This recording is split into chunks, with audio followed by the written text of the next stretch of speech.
Pessoal, eu queria falar com vocês sobre o maior obstáculo para o desenvolvimento do Brasil, o jabuti. Le jabutin, de jabri, jabuti, ele jabutito, ele jabutino. Esse bicho lerdo e feioso aqui, ó. O jabuti representa uma casta privilegiada e retrógrada, a chamada velha política. São caciques, coronéis, corporativistas e burocratas que controlam e atrasam o país há décadas. O jabuti reina no Brasil, mas morre de medo da onça.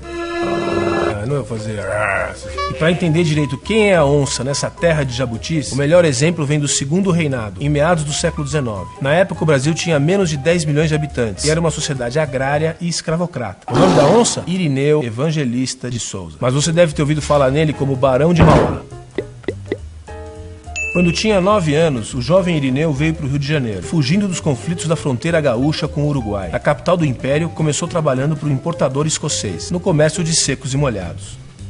Autodidata, aprendeu contabilidade em inglês, além de se aperfeiçoar na negociação comercial. Olha só alguns feitos do Irineu ainda jovem. Fundou o primeiro estaleiro e construiu a primeira ferrovia do país. Explorou com seus barcos a vapor a região amazônica. Instalou a iluminação pública a gás no Rio de Janeiro. Fundou o Banco do Brasil. Era um banco privado. Conectou a Europa ao Brasil com um cabo telegráfico submarino. Europa! Brasil! Imagina isso em 1875, passar um cabo de telégrafo pelo Oceano Atlântico. Só isso. Não foi à toa que ele ganhou do imperador os títulos de Barão e Visconde de Mauá. Pessoal, a gente tá falando de um mega empreendedor, uma super onça. Um self-made man que ascendeu socialmente pelos próprios méritos. Um gênio, pioneiro do capitalismo e da industrialização no Brasil. Um homem que abominava a escravidão, que defendia o trabalho livre, remunerado, com participação nos lucros. Sabia que a chave para a prosperidade no Brasil era menos intervenção estatal no comércio e na economia, e mais investimento em tecnologia de ponta. Barão de Mauá leu Adam Smith com 15 anos e a partir daí formou sua visão de mundo. Ele foi o precursor do liberalismo no Brasil. Detestava privilégios e gostava de concorrência. No seu auge, em 1860, tinha 17 empresas em 6 países. E a sua fortuna era maior do que o orçamento imperial. Muita grana. Mas a maioria dessa riqueza se perdeu. Sabem por quê? Algumas pedras no caminho, ou melhor, alguns jabutis. O maior deles foi o ministro da Fazenda de Dom Pedro II, o Visconde de Itaboraí. Poderia ser chamado de Visconde Jabuti. Sempre intervindo contra a livre iniciativa, o Visconde Jabuti chegou a desapropriar algumas empresas do Mauá. Lembra do Banco do Brasil? Sem falar nas sabotagens criminosas e nas campanhas de difamação. De ataque em ataque, o Visconde de Itaboraí queimou o filme do Mauá. Pintou ele como um novo rico fútil, um industrial interesseiro e imprudente e um inimigo dos bons costumes e do Brasil. Olha que piada. O empresário livre e empreendedor era o problema e não a solução. Alguém aí já viu esse filme?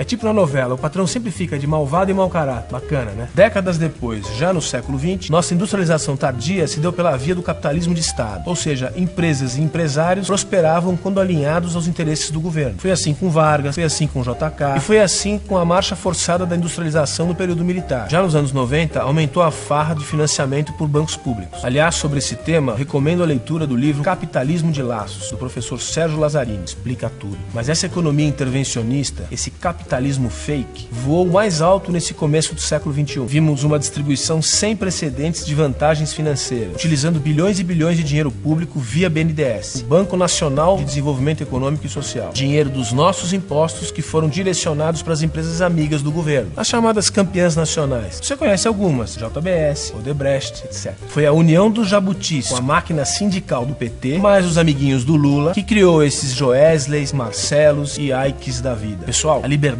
empreendedora sonhada pelo grande Irineu Evangelista há 150 anos ainda não é uma realidade. Nós ainda somos a terra dos favores e dos privilégios. E cabe a cada um de nós decidir se queremos mesmo um país estagnado, no passo do jabuti. 2018 tá logo aí. Será um momento decisivo para esses bichos cascudos. Eu acho que chegou a hora das verdadeiras onças beberem água. Moçada, eu sou Christian Lobauer, professor, cientista político e queria convidar vocês para curtirem a página e debaterem as nossas ideias. Quem quiser receber meus vídeos por WhatsApp é só mandar o nome completo e a cidade nesse número aqui, ó. Até mais. O melhor programa econômico do governo é não atrapalhar aqueles que produzem, investem, poupam, empregam, trabalham e consomem. Irineu Evangelista de Souza, Barão de Mauá.